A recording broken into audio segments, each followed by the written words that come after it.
मी सुनील बाबूराव जाधव, राहणार ऐनोरे, पोस्ट कुळवंडी, तालुका खेड, जिल्हा रत्नागिरी।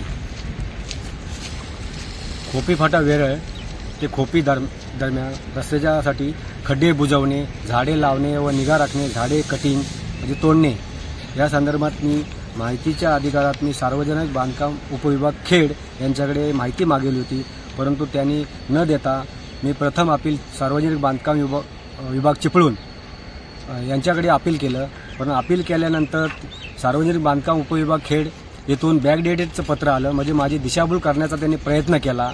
त्याच्यानंतर मी सार्वजनिक बांधकाम उपविभाग खेड याकडे माहिती मागवण्यासाठी गेलो, विचारण्यासाठी गेलो की बॅकडेटेड पत्र पाठवलं आहे। त्याच्यानंतर त्यांनी सुनावणी लावली।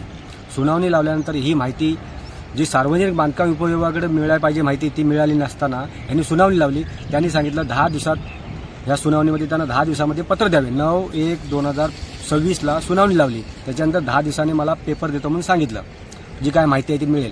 पण माहिती न देता आता याचा अर्थ असा होतो की सार्वजनिक बांधकाम उपविभाग खेड, सार्वजनिक बांधकाम चिपळूण हे ठेकेदारांसाठी काम करतात की जनतेसाठी काम करतात? कारण ही कामं निकृष्ट दर्जाची झालेली आहेत की नाही, त्याच्यामुळे ह्यांनी बिलं पण पास केलेली असतील, ह्यासाठी मी ही माहिती मागवली होती। कुठेतरी ठेकेदारांना पाठीशी घालण्याचा ह्यांचा प्रयत्न आहे। आता ह्या रस्त्याची दुरवस्था एवढी झाली, दुरावस्था, की जाण्या येण्यासाठी लोकांना नाहक त्रास होतोय।